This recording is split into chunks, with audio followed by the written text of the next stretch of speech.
दिलचस्प बात यह है कि बुधवार को ईरानी इंटरनेट टीवी के इस खुलासे से पहले बीते 29 अगस्त को ईरान के इस्फहान में घटी एक घटना इस आशंका को और मजबूत करती है। इस्फहान में IRGC फैसिलिटी सेंटर में गैस रिसाव की सूचना मिली थी। इसकी वजह से IRGC के 2 वरिष्ठ अधिकारी कैप्टन मोस्तफा नाजारी और लेफ्टिनेंट कर्नल मुख्तार मोर्शदी की मौत हो गई थी, जबकि 10 अन्य लोग इसमें घायल हुए थे। IRGC ने जानबूझकर इसके बारे में ज्यादा बातें सार्वजनिक नहीं की और अपने बयान में गैस रिसाव को इस घटना का जिम्मेदार ठहराया, लेकिन यह नहीं बताया कि IRGC अधिकारियों की मौत दम घुटने से हुई या विस्फोट से।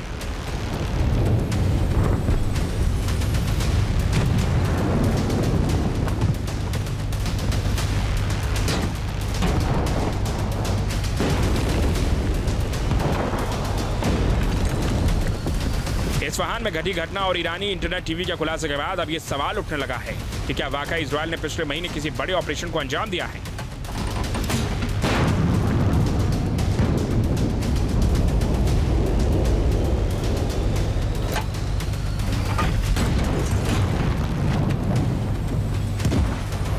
मोसाद की पहचान इस बात को लेकर के है कि वो अपने कोवर्ट ऑपरेशंस और खुफिया मिशंस को इतनी सफाई से अंजाम देते हैं कि उनके बारे में घटना होने के बाद भी एग्जैक्ट पता लगाना बहुत मुश्किल होता है कि इस घटना को कैसे एग्जीक्यूट किया गया होगा।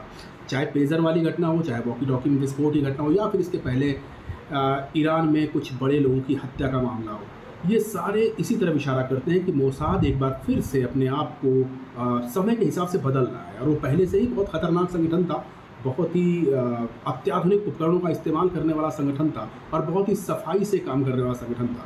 वो अपने आप को नए ज़माने के हिसाब से और ज़्यादा अपडेट कर चुका है।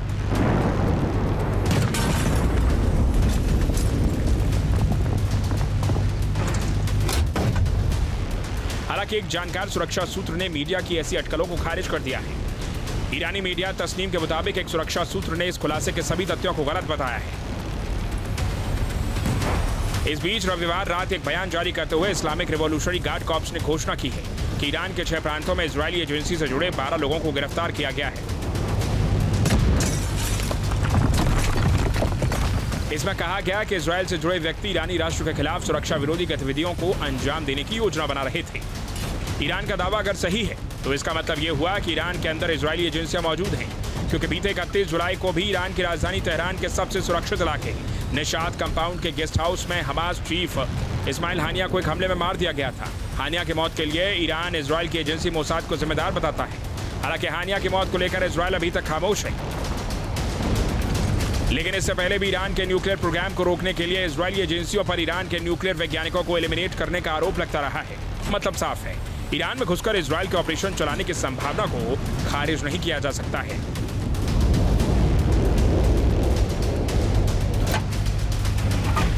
Team news nation.